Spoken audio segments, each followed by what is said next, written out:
England का Salisbury plane एक रहस्य समेटे हुए है। ये रहस्य पत्थरों का बना है। ये रहस्य है स्टोनहेंज। 5000 साल से भी ज्यादा समय से स्टोनहेंज इस मैदान में खड़ा है। इसने हमें हैरान किया है और प्रेरित भी किया है। स्टोनहेंज खड़े हुए पत्थरों का एक गोला है।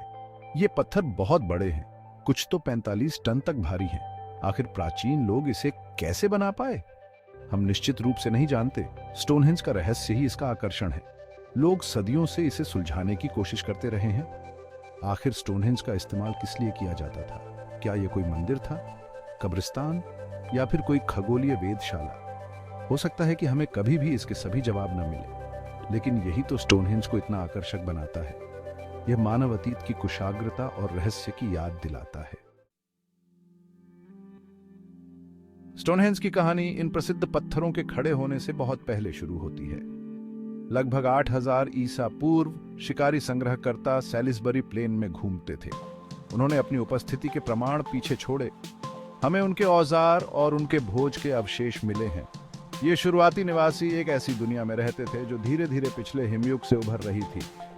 परिदृश्य बदल रहा था, जंगल फैल रहे थे और ऑनरोच और लाल हिरण जैसे जानवर बहुतायत में थे। लगभग 3100 ईसा पूर्व में स्टोनहेंज में एक नए दौर की शुरुआत हुई। इसने खानाबदोश जीवन से ज्यादा स्थायी जीवन की ओर बदलाव का संकेत दिया। लोग जमीन पर खेती करने लगे और एक ही जगह रहने लगे। उन्होंने स्टोनहेंज में बड़ी बड़ी गोल खाइयां और टीले खोदे। मिट्टी से बने इन बाड़ों ने 300 फीट से ज्यादा व्यास वाले एक क्षेत्र को घेर लिया। ये शुरुआती संरचनाएं इस जगह से एक बढ़ते हुए जुड़ाव को दर्शाती हैं। वे आगे आने वाले भव्य प्रयासों की ओर इशारा करते हैं। लगभग 2500 ईसा पूर्व में स्टोनहेंज में एक नाटकीय परिवर्तन आया। इसने ब्लूस्टोन के आगमन का प्रतीक था। इन पत्थरों का नाम इनके नीले रंग के कारण पड़ा। ये बाद में आने वाले विशाल सरसन पत्थरों से छोटे हैं, लेकिन ये कम प्रभावशाली नहीं है। ब्लूस्टोन बहुत दूर से, स्टोनहेंज से 140 मील दूर से लाए गए थे। इन्हें वेल्स के प्रेसेली हिल्स से निकाला गया था। आखिर प्राचीन लोग इन विशाल पत्थरों को इतनी दूर कैसे ले गए? यह एक ऐसा सवाल है जिसने सदियों से पुरातत्वविदों को हैरान कर रखा है। सबसे संभावित व्याख्या यह है कि उन्होंने मानव शक्ति, रोलर्स, राफ्ट्स और स्लेज का संयोजन इस्तेमाल किया होगा। यह यात्रा इंजीनियरिंग और समन्वय का एक अद्भुत कारनामा रही होगी। यह इन प्राचीन लोगों के लिए स्टोनहेंज के महत्व को दर्शाता है। स्टोनहेंज के निर्माण का अंतिम चरण लगभग 2000 ईसा पूर्व में शुरू हुआ था। इस चरण में विशाल सरसन पत्थरों का आगमन हुआ। बलुआ पत्थर के ये विशाल ब्लॉक, जिनमें से कुछ का वजन 50 टन तक था, लगभग 25 मील दूर एक खदान से लाए गए थे। बिल्डरों ने अविश्वसनीय सटीकता के साथ इन पत्थरों को आकार दिया। उन्होंने पत्थर, लकड़ी और हड्डी से बने औजारों का इस्तेमाल किया। उन्होंने पत्थरों को एक साथ जोड़ने के लिए मोर्टिस और टेनन जोड़ बनाए। यह निर्माण का एक बहुत ही उन्नत रूप था। सरसन को एक गोले में व्यवस्थित किया गया था, जिसके ऊपर एक छल्ला बनाने के लिए लिंटल्स लगाए गए थे। सरसन सर्कल के अंदर छोटे ब्लूस्टोन को घोड़े की नाल के आकार में व्यवस्थित किया गया था। स्टोनहेंज की अंतिम व्यवस्था इन प्राचीन लोगों की प्रतिभा और इंजीनियरिंग कौशल का प्रमाण है। यह प्रागैतिहासिक वास्तुकला का एक चमत्कार है जो आज भी विस्मय और आश्चर्य को प्रेरित करता है। भाग 5, स्टोनहेंज के पत्थरों की रहस्यमय यात्रा, कुशाग्रता की परीक्षा। स्टोनहेंज के पत्थरों की यात्रा मानवीय कुशाग्रता और दृढ़ता का प्रमाण है। कल्पना कीजिए कि विशाल पत्थरों को, जिनमें से कुछ का वजन एक हाथी से भी ज्यादा है, ऊबड़ खाबड़ रास्तों से माइल्सों दूर ले जाया जा रहा है। स्टोनहेंज के निर्माताओं को इसी चुनौती का सामना करना पड़ा था। उनके पास न तो कोई आधुनिक मशीनरी थी, न ही पहिए, और न ही इतना वजन ढोने में सक्षम कोई जानवर। सबूत बताते हैं कि उन्होंने मानव शक्ति, रोलर्स, स्लेज और राफ्ट्स के संयोजन का इस्तेमाल किया। वेल्स में खनन किए गए ब्लू स्टोन संभवतः जमीन और पानी के रास्तों के संयोजन से यात्रा करते थे। हो सकता है कि उन्हें नदियों और तट के किनारे बहाकर सैलिसबरी प्लेन तक लाया गया होगा और फिर उन्हें अंदर की ओर घसीटा गया होगा। स्टोनहेंज के पास खनन किए गए सरसन को रोलर्स और स्लेज का उपयोग करके जमीन के ऊपर घसीटा गया होगा। इस विशाल उपक्रम के लिए सैकड़ों, अगर हजारों नहीं तो लोगों के समन्वित प्रयास की आवश्यकता होगी।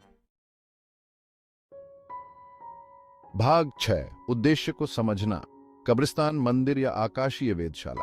स्टोनहेंज का असली उद्देश्य एक रहस्य बना हुआ है जो समय की धुंध में डूबा हुआ है।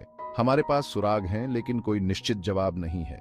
हम जो जानते हैं वह यह है कि स्टोनहेंज उन लोगों के लिए बहुत महत्व रखता था जिन्होंने इसे बनाया और इस्तेमाल किया। सदियों से पुरातत्वविदों और इतिहासकारों ने इसके कार्य के बारे में कई सिद्धांत प्रस्तावित किए हैं। एक प्रमुख सिद्धांत यह है कि स्टोनहेंज एक कब्रिस्तान था।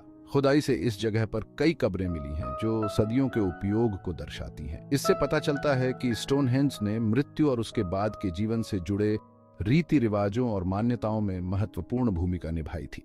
एक अन्य सिद्धांत यह मानता है कि स्टोनहेंज एक मंदिर था, एक पवित्र स्थान जहां लोग धार्मिक समारोहों और त्योहारों के लिए एकत्रित होते थे। स्मारक का गोलाकार आकार और संक्रांति और विषु के साथ इसका संरेखण इस विचार को बल देता है। भाग 7, स्टोनहेंज और ब्रह्मांड, सूर्य और तारों के साथ संरेखण। ब्रह्मांड से स्टोनहेंज का संबंध निर्विवाद है। स्मारक सावधानी पूर्वक सूर्य और चंद्रमा की गतिविधियों के साथ संरेखित है। इससे पता चलता है कि बिल्डरों को खगोल विज्ञान की गहरी समझ थी।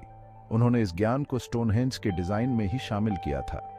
ग्रीष्म संक्रांति के दौरान, जो वर्ष का सबसे लंबा दिन होता है, सूर्य सीधे हील स्टोन के ऊपर उगता है, जो मुख्य सर्कल के उत्तर पूर्व में स्थित एक बड़ा बाहरी पत्थर है। इस संरेखण ने एक नाटकीय नजारा बनाया होगा, जिससे स्मारक का केंद्र सूर्य के प्रकाश से नहाया होगा। शीतकालीन संक्रांति, जो वर्ष का सबसे छोटा दिन होता है, भी एक महत्वपूर्ण संरेखण द्वारा चिह्नित होता है। इस दिन सूर्य ग्रेट ट्रिलिथॉन के 2 खड़े पत्थरों के बीच अस्त होता है, जो स्टोनहेंज की सबसे बड़ी पत्थर की संरचना है। भाग 8, आधुनिक पुरातात्विक खोजें, अतीत के रहस्यों का अनावरण।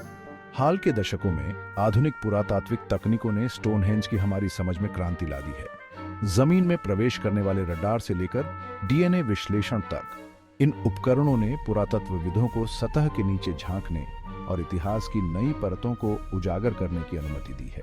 एक महत्वपूर्ण खोज उन खदानों की पहचान थी जहां से ब्लूस्टोन और सरसन की उत्पत्ति हुई थी। भूवैज्ञानिक विश्लेषण का उपयोग करके पुरातत्वविद पत्थरों को उनके स्रोत तक वापस खोजने में सक्षम थे, जो स्टोनहेंज बिल्डरों द्वारा उपयोग किए जाने वाले परिवहन मार्गों के लिए महत्वपूर्ण साक्ष्य प्रदान करते हैं। एक और महत्वपूर्ण खोज स्टोनहेंज से सिर्फ 2 मील की दूरी पर स्थित डरिंगटन वॉल्स में एक विशाल प्रागैतिहासिक बस्ती की खोज थी। माना जाता है कि इस बस्ती में हजारों लोग रहते थे, जो स्टोनहेंज के निर्माण के लिए आवश्यक बड़े पैमाने पर सामाजिक संगठन के और सबूत प्रदान करती है। भाग 9, स्टोनहेंज की स्थायी विरासत, एक सांस्कृतिक प्रतीक और यूनेस्को विश्व धरोहर स्थल। स्टोनहेंज आज मानव जाति की सरलता और स्थायी भावना के प्रमाण के रूप में खड़ा है। यह एक ऐसा स्मारक है जिसने सहस्राब्दियों से लोगों की इमेजिनाओं को मोहित किया है। इसकी प्रतिष्ठित छवि रहस्य, प्राचीन ज्ञान और मानवीय प्रयासों की शक्ति का पर्याय बन गई है। इसके ऐतिहासिक और सांस्कृतिक महत्व को मान्यता देते हुए स्टोनहेंज को 1986 में यूनेस्को की विश्व धरोहर स्थल घोषित किया गया था। यह पदनाम स्टोनहेंज के उत्कृष्ट सार्वभौमिक मूल्य और मानवता की सामूहिक विरासत के लिए इसके महत्व को पहचानता है। हर साल दुनिया भर से लाखों पर्यटक इस प्राचीन अजूबे को देखने के लिए सैलिसबरी प्लेन आते हैं। भाग 10, निष्कर्ष, स्टोनहेंज के रहस्यों और वैभव पर विचार। जैसे ही हम इन प्राचीन पत्थरों की छाया में खड़े होते हैं, हमें मानव आत्मा की स्थायी शक्ति की याद आती है। स्टोनहेंज केवल पत्थरों का संग्रह नहीं है, यह हमारे पूर्वजों की सरलता, उनकी रचनात्मकता और ब्रह्मांड से उनके गहरे संबंध का प्रमाण है। हालांकि स्टोनहेंज का असली उद्देश्य हमेशा मायावी बना रह सकता है, लेकिन इसकी स्थायी विरासत विस्मय और आश्चर्य को प्रेरित करने की क्षमता में निहित है। यह एक ऐसी जगह है जहां हम अपने साझा मानव इतिहास से जुड़ सकते हैं और जहां हम अतीत के रहस्यों और भविष्य की अनंत संभावनाओं पर विचार कर सकते हैं।